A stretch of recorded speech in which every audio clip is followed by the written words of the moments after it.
こんにちは、ルソレルです。今回はインドクワズイモを植え替える動画です。4ヶ月前くらいにも植え替えてて、現在は4号ロングの鉢に植わってます。それを5号ロングへ鉢上げします。では早速鉢から抜きます。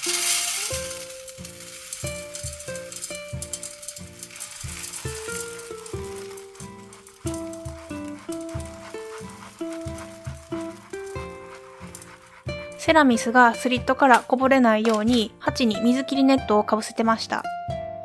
これは根っこが絡まるんであんまりおすすめではないです。なるべく根っこを傷つけないように取り外します。本来やと植え替えをしている今日に水をあげる予定でした。4日に1回の頻度であげてるんですけど、表面以外のセラミスは濃い色のままです。セラミスで育て始めた頃は鉢の中心までセラミスの色が薄くなってから水やりするんやって思ってたんですけど、実際は株によって全然違いますね。根っこはこんな感じでした。思ってたよりも細くてワシャワシャした根っこが多いです。最近植え替えたアロカシアは太い根っこが多かったんで、同じようにもっと太い根っこが大半を占めてるんだと思ってました。品種か用土か成長度合いかの違いですかね。傷んでた根っこはちょっと落としました。セラミスからセラミスへの植え替えなので根っこは洗わないです。ただなんとなく乾燥するかなって思って植え替え中は水につけてます。あと置き場所を変えたことでグデーンってなってた葉っぱを3枚落としました。セラミスは再利用します。ところでセラミスで植えてる植物は一年中いつでも植え替えていいそうなんですけど、ほんまなんですかね。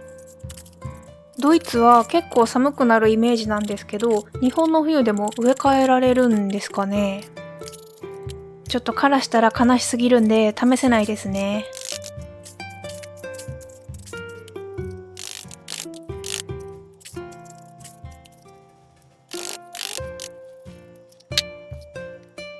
そんなこんなで植え替え完了です。植え替えてから3週間経ちました。植え替え直後の写真を撮っておくのをすっかり忘れてました。植え替えの時に新芽やったのはこの葉っぱです。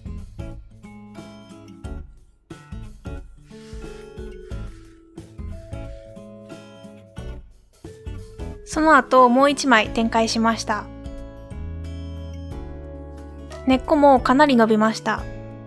でも私の思いとは裏腹に鉢とメッシュテープの間に根っこを伸ばしています。メッシュテープを越えずに成長してほしいんですけど、なかなかうまくいかないですね。ここの根っこはなんかちょっと溶けてます。とはいえ株全体を見ると特にダメージもなく植え替えできたかなと思います。おまけです。前々回の動画で植え替えをしたポトスとアロカシアのその後です。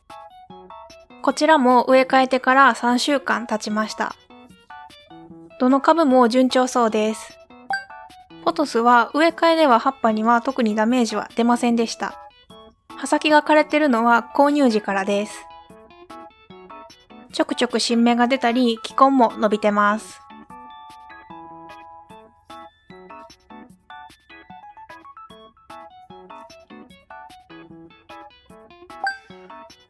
アロカシアの親株は植え替えをした直後は水を吸ってる気配がなくってかなり心配してました。というのも植え替え前は毎晩葉先から水が滴るくらいやったのが植え替え後は全然なくなっちゃいました。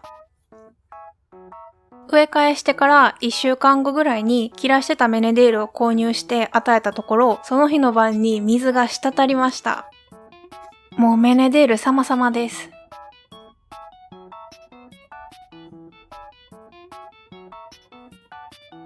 根っこもちょっと伸びました。一番古い葉っぱはグデーンってなっちゃったので、そのうち枯れてしまうと思うんですけど、その代わりに新芽が控えてます。そして発掘した方の芋はびっくりするぐらい根っこが伸びました。植え付けてからだいたい1週間くらいで根っこが出てきたと思います。オニオンみたいですね。思ってたよりも芋の上の方から根っこが出たんで、今は上からセラミスを追加した状態です。密閉はしてないんですけど、とりあえずなんかした方がいいかなーって思って、同じサイズの鉢を上にかぶせて管理してます。なので育て方っていうよりも芋が大きかったのでうまくいってるんやと思います。芽もちょっとずつ伸びてきてるので、これから楽しみです。